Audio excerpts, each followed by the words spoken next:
Hi kaibigan, paano nga ba buksan ang isang Facebook account na nakalimutan ang Gmail at phone number? Ito ay paraan kaibigan na once mo lang ito magamit at ma-recover na ang iyong account. Kung gusto mong malaman, updated ka palagi sa ating video. Tara, let's go! Open mo lang ang iyong Facebook account kaibigan.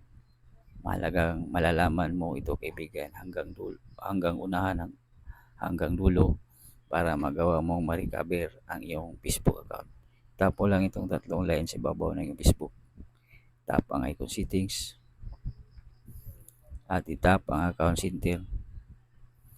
Tap mo lang itong password and security. Itap mo itong two-factor authentication. Tap mo ang iyong Facebook account. At dito, tap mo itong additional methods. Tap mo itong recovery codes.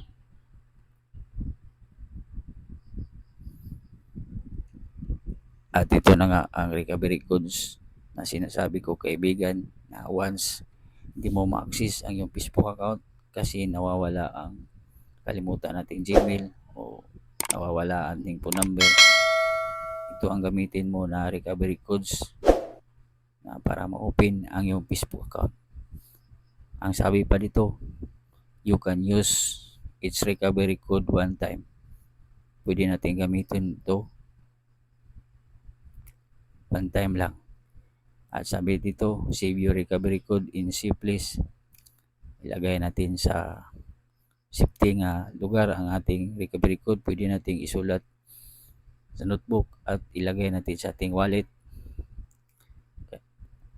At ang sabi pa dito, without this, you may not be able to log into your account if you lose access to your phone. Na kung wala kang code na ganito at nakalimutan mo din ang iyong Gmail, nakalimutan mo din ang iyong phone number sa paggawa ng Facebook, ay hindi ka makapag-open ng iyong Facebook account.